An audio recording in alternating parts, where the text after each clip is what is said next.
What's up, guys?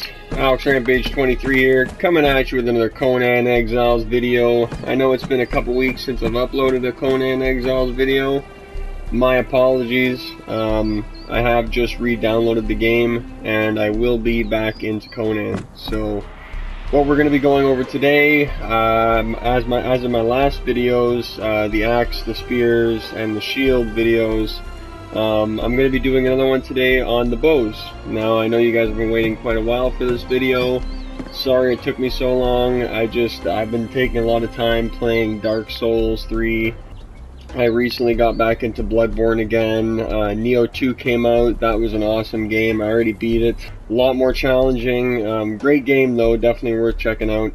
And then, not to mention, on top of that, I was doing some Warzone for a bit as well. We're back though. I have reinstalled Conan and I am back in business. So today, let's go over the bows. So for the bows today, we're going to be looking at just a handful of bows that I find are viable for PvP. So what we're looking at first, we have the Huntress. This is a really good bow. That's a world drop from a random loot box, so you need a skeleton key for this.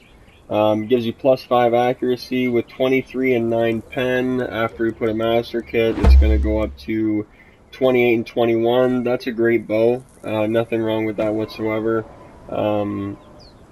Honestly, just an amazing bow. The +5 accuracy, plus all the other bonuses, it'll work great on your thralls and on yourself. So then we're going to look at a dragon bone bow. Now the dragon bones are craftable, and every time you actually tame a tier 3 Hyborian archer or a tier 4 volcano thrall archer, say a Hoth the Venomous, whatever the case, they come with dragon bone bows and Silverman daggers. But the nice thing about the dragon bone bows, 27 and 21, they're quite heavy compared to other bows, I do have to say. That's one downfall behind the dragon bone of any class, is just the weight. But stat wise, I mean, next to a legendary, it's 1 point less in damage, so really not a big difference there. So then we're going to move on to the Dorketto's Voice. Now, starting with no pen, it's a little lower on the tier for penetration wise. So facing up against lighter armor builds, this is a really effective bow because it's got the higher damage. +5 accuracy as well. The arrows actually fire slower from this bow. While very accurate, this bow fires arrows with less speed than other bows, making the arrow penetrate less armor when it hits. So hence the lower penetration. Still a good bow, but honestly I would rather take a dragon bone over Dorketto's Voice just for the pen, honestly. So then we're looking at the Eye of Khan. This is another +5 accuracy, 23 and 9 going up to 28 and 21. Literally a duplicate of the Huntress, nothing different there. Another +5 accuracy, legendary world drop. Now the Dorketto's Voice you get from the Warmaker dungeon. I do want to be specific on that. So now we're going to look at the Reach of the Red Mother. Now this starts at 30-30, and one kit it goes to 35 and 42. Now we're using master kits for damage and pen here, but 35 and 42, that's just crazy. You won't find another bow with that kind of stats. That is the best bow in the game right now. Dropped from the Red Mother Dragon in the Unnamed City. Really effective to have. So now we're looking at the Hollow Bone Bow. This is from the Bat Caves up in the north. You've got 33 and 21. This is over by the dam. Amazing bow. Honestly, next to the Reach, this is like your second best choice right there. It's got the 33 that Dorketto's Voice would give you, plus the 21 the Huntress or any other legendary would give you. So really good bow. This one here is a random drop off those birds. This is the blackbirds there up in the caves. Really good bow anyways. Tough to get because of the random drop, but honestly, if you're going to farm for bows, I would honestly farm Reaches or Hollow Bones if you're really trying to get a good bow. Now we're just going to look at the Epic Flawless. 27 and 20 Now the thing that's good about that is really it's not a big difference. So when you're looking at craftable bows, having an epic flawless like DLC bow is not bad whatsoever stat wise. So this is just a basic bow, nothing really special, but the fact that the stats are so similar, it's still worth using. Okay, so we're going to go ahead and look at the next one in the categories here. So we're going to look at the Pristine Kari Bow. Now this is a random drop from the new Wine Cellar dungeon off of one of the 4 bosses up towards the end. 29, 21, and if I remember correctly, it gives you +3 accuracy and +3 strength. So that's a good bow. I'm not a huge fan of the split on the accuracy and strength, but I mean altogether that is a total of +6 points. So really that is a really good bow. Stat wise, 29 and 21, making it slightly better than the legendaries you normally get, so it's a good bow. We'll look at the Kari bow next. Now this one is just a step down from the Pristine. Right on the pen, you can see that 1 pen difference. And you're getting accuracy and vitality, and the Kari bows actually weigh less. So the Kari bows and the Epic Flawless Craftable bows, they actually weigh less than most bows. Just another point to put out there. And then last but not least, we're looking at the Frost Shot, and this here is giving you 27 and 21, no bonus attributes, so really it's just another legendary bow, or dragon bone, I guess, yeah. So if you're going to go with a bow, the Frost Shot is just going to be a fancier looking dragon bone with less weight. Okay, so we're going to put a hold on here, and next we're going to move on to the arrows. Just going to go fast over the arrows here. So Superman arrows, they're a really good arrow type, 19, 17. And when it comes to crafting them, if I remember correctly, you can just do these on the carpenter's bench after you've unlocked the Superman recipe, which is at the Wall of Skylos. So that's where you obtain that. Healing arrows, just used for healing your thralls, 7 damage and 16 pen. I just find it kind of funny that they have that as like a damage stat, because that is actually decent. When the 100 pen arrows were out, you could actually like one-shot people with healing arrows, which was kind of funny. So 7 and 16, not a bad arrow, mainly just for healing thralls. Explosive arrows, 7 and 16 again. Now these here you could use for bomb PvP. I've seen people use this to light the ground on fire and then place bomb canisters on the flame to set them off instantly. Also you can combine them with poison arrows. That's why I line these up like this. If you combine them with poison arrows, you get a special effect. So you'll get like an explosion. So if you shoot explosive first, create the fire, shoot the gas, it'll create an explosion. If you shoot the gas first, then explosion, creates an explosion. So you mix those two together to combine effects. Mainly used for raiding. I have seen people use it for PvP, because honestly most people do bring a gas mask. If they don't though, poison arrows are great for chase if you catch that one person without a mask. So then quivering arrows, 17 and 35. Now these are craftable, by the way, all craftable.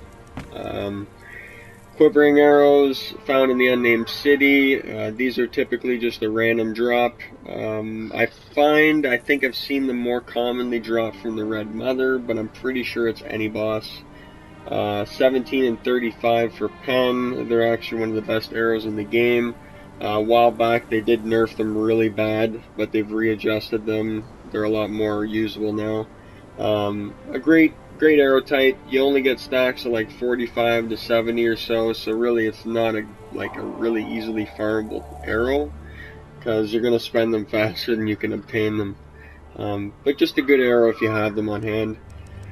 Blunted arrows, these are craftable. They just take iron bars and branch and feather. Really cheap to make, and they actually drain people's stamina every time you hit a player with them. Mandibles of Atlak Naka. These are found in the volcano, 5 and 50. They used to be 100 pen. They've readjusted them, reworked them. They're not bad. The 50 pen is still really good. With those, I would use maybe a Dorketto's Voice, just because of the fact that it has more damage preferred to the pen, and you're already getting 50 pen, but you want more damage to make those arrows do more damage, being the fact they're only 5. Now these, again, small stacks. Every time you kill the boss they drop from. They are dropped from the spider up in the volcano. If you want to know where that is, there are videos on how to farm that boss. Problem is, if people build anywhere nearby, it despawns it, and I've noticed it's not guaranteed to be there every time. I don't know what affects that, but I have noticed that. Next, we're going to be looking at the hollow bone arrows. Now, these are arrows made from the hollow bones of a winged demon. These are another random drop. Huge, like, I don't get where this really, like, why this is the way it is, but whatever the case, you're looking at 5 and 50 on the mandibles, but 23 and 54, so boom, best arrows in the game right there, right, you'd say. So 23 and 54, now these are found off the bats that the hollow bone bow is actually dropped off of. I heard you could farm them with a pick off the bats, same way you get the black blood, it's just a random chance they'll be in there. I'm not 100% on how to obtain large quantities of them, but I'm sure there's videos out there on how to get lots of hollow bone arrows. But whatever the case, if you're looking for an arrow type you want to get, go for these. These are the absolute best you can get in the entire game. OP, very OP. And expect them to be nerfed. Okay, so let's continue here. Dragon bone arrows, 22 and 18. These are great. Higher damage than quivering, less pen, but craftable. And these only take 1 branch, if I remember correctly, 1 dragon bone, and 1 feather, something like that. Super cheap to make. You can make tons of them, and their weight doesn't change. Even though they are dragon bone, arrows are arrows, so that's cool. Ice shard arrows. Now these ones here, these are craftable in the Amir altar. The thing with these is they cause frostbite damage, so they cause people to cool down. And what's nice about that, if you're up in a north base, say the Ice Spire, or anywhere around the Black Keep, anywhere near Temple of Frost, great arrows to have because you can actually freeze your enemies out. Not to mention the chilling effect itself will slow their stam regen the more you stack that, so once they go to very cold, their stam slows down. Just shit like that. And then we're going to look at the star metal arrows, craftable, 21 and 15.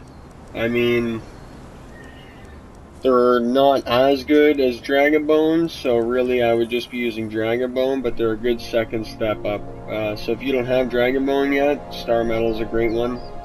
But I wouldn't like to use Star Metal for weaponry, because you use it so much for tools, unless you're using Black Blood. But if you don't have Black Blood, you're obviously using Star Metal for tools. So then we're going to look at smoke arrows. These are craftable with the Black Blood. Stops people from healing, blinds all their stats when they're in the smoke cloud so they can't see what their health's at. Just a great combination arrow if you're in the fight with other people and you really want to confuse your enemy. Acid arrows next, used for chasing. If somebody's trying to run away at low HP, because of the fact that you can't wear a mask to prevent the acid damage. If somebody's low HP and you want to like kill them for sure, like guarantee the kill, even on an auto lock off server, if you got good enough with these, you could kill people with the acid arrows and just continue to chip their health down. Once it gets to that low stage, just continue to shoot acid at them and it'll prevent them from healing, probably long enough for them to die out to the acid. So that's a really good arrow to have on hand. And then last but not least, we got the snake arrows. These cause poison, 1 stack at a time. Stats are horrible, 1 in 16. So really, they're okay, but I wouldn't really recommend using those. And there is actually one more arrow that I would like to, I don't know why I didn't grab them, but they're also very important. We're going to go ahead and pull out a stack of fire spark. Looking at fire spark arrows, so 0, but the nice thing about these guys is, also crafted with black blood, they cause bleed. So if you're trying to finish someone off, or in the middle of a fight, maybe stack them with one stack of bleed, even one, you could just shoot them once, see if you make contact with the arrow. If you do, that's great. If not, just switch back to your weapon, because you could find another opening to shoot again. Just a nice, those are like great arrows just for mixing into PvP, because it'll really cause your enemy to start to bleed out and slow themselves down. Like, even if they're popping bandages, they're still going to be crippling themselves. So in a 1v1 fight like that, it could be really effective, really deadly. So anyways, yeah, that's all the arrows, guys. This is all the bows, and I hope you guys did enjoy this video. I will be doing more videos on the armor sets and other weapons coming up. I still got to go over maces and swords as well. Short swords will be with the swords. But whatever the case, hope you guys enjoyed the video. Stay tuned until next time. I'll make it.